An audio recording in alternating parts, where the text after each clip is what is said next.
거꾸로교실 12강입니다. 네, 오늘은 삼국 통일 시기 여러 나라의 관계를 알아보도록 하겠습니다. 교과서 53쪽입니다. 오늘은 삼국 통일 시기 여러 나라의 관계를 알아보자고 했는데요.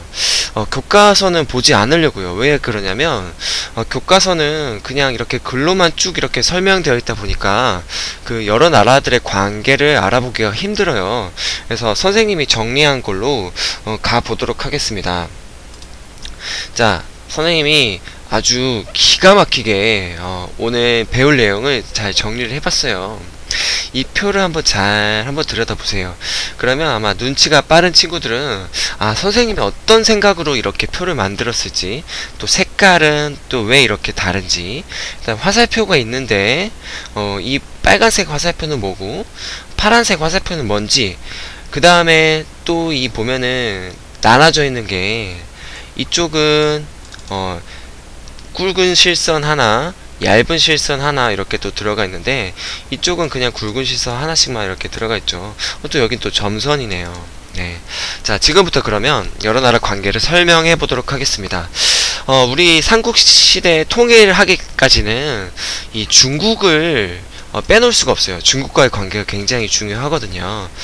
먼저 그 중국과 맞닿아 있던 고구려와 이 중국의 그 당시 나라, 수나라, 당나라에 대해서 이야기해 보도록 하겠습니다.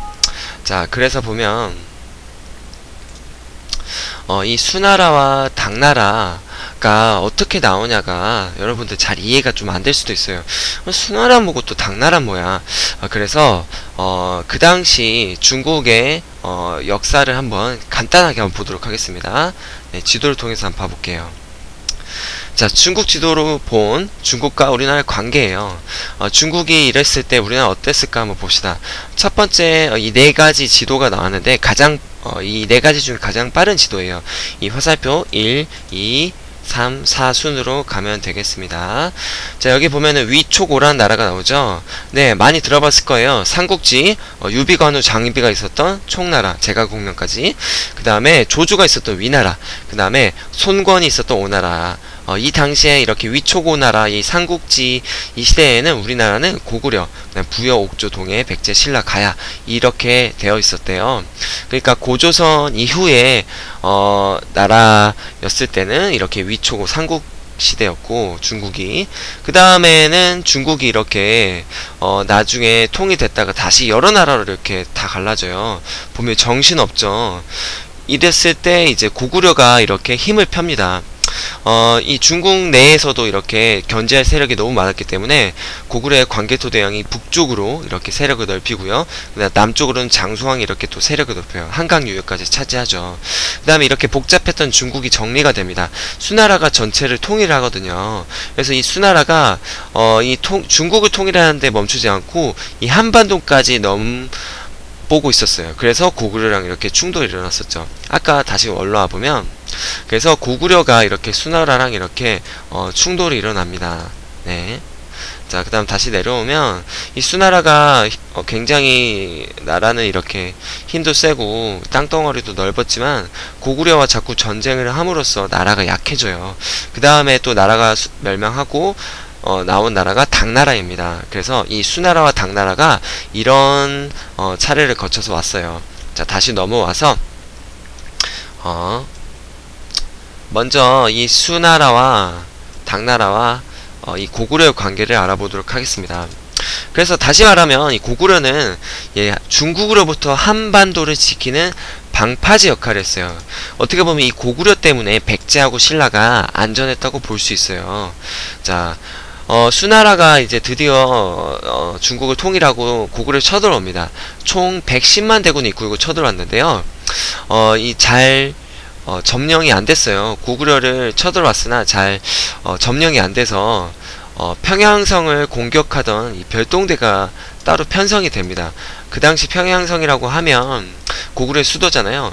그래서 정면으로 쳐들어오는 게 아니라 또 이렇게 돌아와서 평양성을 공격하면 왕을 사로잡으면 고구려를 멸망시킬 수 있다고 해서 별동대가 30만 명, 그 110만 명 중에 30만 명이 들어왔는데 이를 을지문덕 장군이 살수대첩에서 다 죽여버려요. 30만 명 중에 살아 돌아간 사람이 2,700몇 명. 퍼센트로 따지면 1%밖에 생존을 못했어요. 왜냐면 3,000명도 살지 못했으니까. 네, 엄청나죠. 그래서 수나라는 그만큼 고구려를 이렇게 쳐들어오는데 엄청난 에너지를 쏟았지만 결국은 고구려를 점령하지 못하고 다시 돌아가게 됩니다. 그 다음에 수나라 이후에 나왔던 이 당나라를 보면요, 당나라도 마찬가지로 고구려를 이렇게 자기네 땅으로 만들려고 했어요. 그때 이제 여러 성들을 이렇게 점령을 했지만 마지막에 안시성이라는 이 성에서 끈질기게 전투를 하게 됩니다. 고구려는 강력하게 저항을 하죠. 고구려는 이렇게 산성을 주로 이렇게 쌓고 있었는데요, 높은 성이었어요. 그래서 이거를 함락하는데 굉장히 애를 많이 먹어요. 그래서 산성을 함락하기 위해서 이 당나라는 2달간에 걸쳐서 토성이라는 것은 이렇게 흙으로 성을 쌓아요. 다른 곳에서 이렇게 흙을 퍼하다가 이 산성 근처에다가 이렇게 토성을 쌓는 거죠. 그래서 이렇게 고구려의 이 안시성을 함락하려고 했었지만 그것도 결국 실패해요. 그 다음에 추운 날씨나 식량 부족으로 인해서 나중에 결국 철수하고 맙니다. 그 다음에 나중에 다시 쳐들어와요. 네, 그거는 뒤에서 설명을 할게요. 그 다음에 고구려와 백제신라 이 삼국의 관계를 먼저 알아볼게요. 연도순으로 빠른 순서대로 한번 볼게요. 고구려가 장수왕 때 한강유역을 차지를 하죠. 그때 백제하고 신라의 땅이 굉장히 줄어들어요. 그때 위협을 느껴서 나제 동맹이 됩니다. 나제 동맹이라는 것은 이 백제의 제자, 그 다음에 신라의 나자를 붙여서 나제 동맹이라고 해요. 이 나를 이제 나라고 이렇게 하는 거죠. 그 다음에 그래서 이 연합이 동맹이 100년 동안 이어집니다. 근데 이 동맹이 결국은 깨지게 되는데요. 선생님 설명 안 하겠어요. 미안해요. 여기 화살표 보면 적대 관계가 빨간색이고 동맹 관계가 파란색이에요. 그래서 이 고구려와 당나라를 보면은 이렇게 빨간색으로 이렇게 되어 있죠. 네. 이걸 하나 더 덧붙여야겠어요. 네. 이걸 빼먹었네요. 네. 이렇게 하나 더 넣어보면, 네. 수나라와 고구려는 적대관계, 그러니까 전쟁을 했겠죠. 그 다음에 당나라와 고구려와도 이렇게 또 적대관계였다. 네, 보면 되겠습니다. 자, 그 다음에 다시 돌아와서 고구려하고 백제는 사실 라이벌 관계였어요. 왜냐면 고구려에서 백제가 나왔지만 이 백제는 고구려에서 나온 역사를 부정하고 있었죠. 그래서 적대 관계였고, 특히나 백제가 가지고 있던 한강 유역이 이제 고구려 땅으로 넘어감에 따라서 더 적대 관계가 되었어요. 그래서 오랜 라이벌 백제와는 고구려는 오랜 라이벌 관계였다. 그래서 이제 장수왕이 이렇게 내려옴에 따라서 백제하고 신라가 이렇게 연합을 맺게 돼요. 연합을 맺는데 이 연합이 누구에 의해서 깨지냐면 신라 진흥왕에 의해서 깨집니다. 진흥왕이 이제 백제하고 연합을 해서 한강 유역을 다시 되찾으려고 해요. 그래서 신라는 한강 북부를 차지하고 백제는 한강 남부를 차지하기로 그렇게 약속을 했는데, 이제 진흥왕이 백제를 배신하고 한강 유역 남부까지 모두 차지해버려요.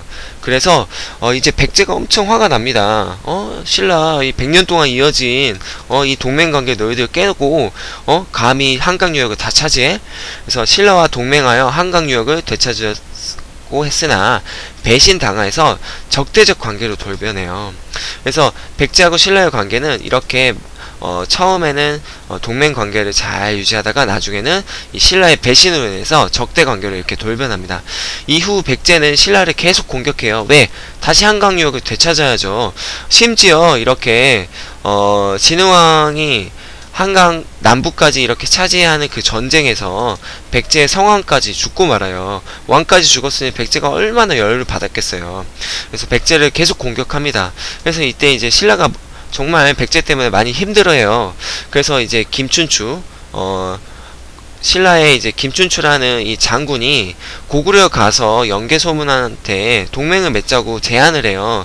근데 고구려 연개소문은 뭐라고 하냐면, 한강유역을 내놔라. 그러면 너희랑 동맹을 맺고 백제를 공격을 하겠다라고 얘기를 해요. 하지만 신라는 어렵게 차지한 이 한강유역을 포기를 할 수 없었죠. 그만큼 이 삼국에서 한강유역은 굉장히 중요했던 거예요. 그래서 연개소문에 의해서 거절당해서 결국은 신라는 당나라와 연합을 맺게 됩니다. 이렇게 당나라와 연합을 맺고 받고 난 이후에 신라가 이제 삼국을 통일하는 그 기반을 계기를 마련하게 됩니다. 이쪽을 안 봐서 마지막으로 정리하고 갈게요.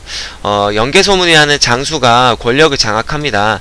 연개소문은 왕은 아니지만 원래 있던 왕을 죽이고 새로운 왕을 자기가 마음대로 앉혀요. 그 이후에 연개소문이 어떻게 이 관계를 맺었냐면, 당나라와는 적대적인 관계를 유지합니다. 이렇게 빨간색 보이죠? 그 다음에 신라와 적대적인 관계를 유지합니다. 당연히 적대적인 관계를 유지할 수밖에 없죠. 그 한강유역을 차지하고 있는데요. 그 다음에 이제 백제하고 동맹 관계를 이렇게 맺어서 신라를 견제하고 그 다음에 이 당나라를 견제하려는 그런 생각을 갖고 있었습니다. 조금 많이 복잡한데요. 선생님의 설명을 차근차근 한번 보고 그 다음에 이 화면을 잠깐 멈추고 화살표를 잘 보면 이 삼국통일 시기 여러 나라 관계를 이해할 수 있을 겁니다. 너무 많이 시간이 지났죠. 네, 그만큼 이 부분은 중요하고 복잡하기 때문에 선생님의 설명이 많이 들어갔습니다. 수업 시간에 조금 더 자세하게 설명해 보도록 할게요. 그때는 교과서 내용을 잘 참고해 보겠습니다.